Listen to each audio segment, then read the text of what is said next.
Hey YouTube world, welcome back to another video. So today I am going to discuss about the project setup. Basically on our last video we have discussed about how we have different differentiation of Spring, than our Spring MVC, then Spring Boot. Okay, and we have at the end also discussed about the controller and service layer, then repository layer, then models. And we have also known that in our Java application we have Java create a class for us, that is this class, the entry point of our project. Okay, JVM will look out for this main function and it will start creating the dependency and wiring them together. What all thing it has to do, we don't have to worry about that.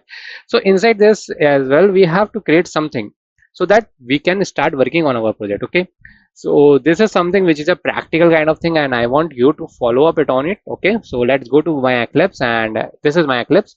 First of all, just create a package out of it.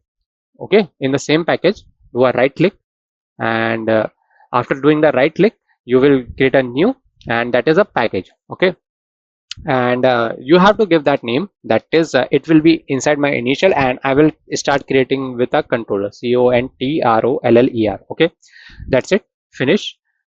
So it has created one package for me. Okay, and we can I believe there was a setting where we can even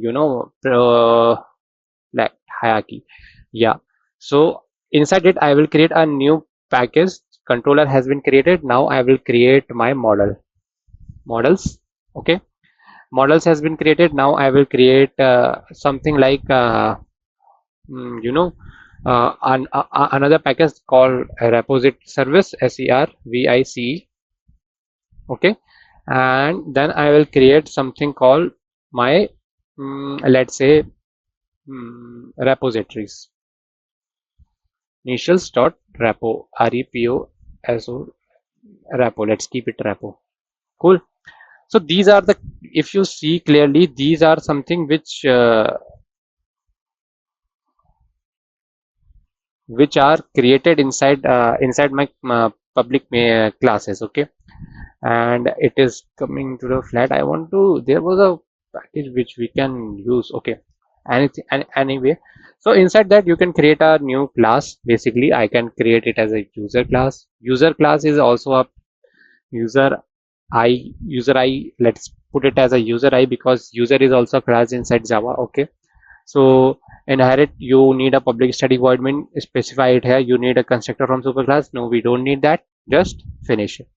Okay, and while it is creating class for you, since this class has been created, so in this way you are going to create class for you and it will help you maintain the hierarchy. Okay, it is going to help you maintain this hierarchy over here.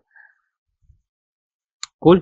And same way you can create the model and you can go for the class like user I class aliases user I.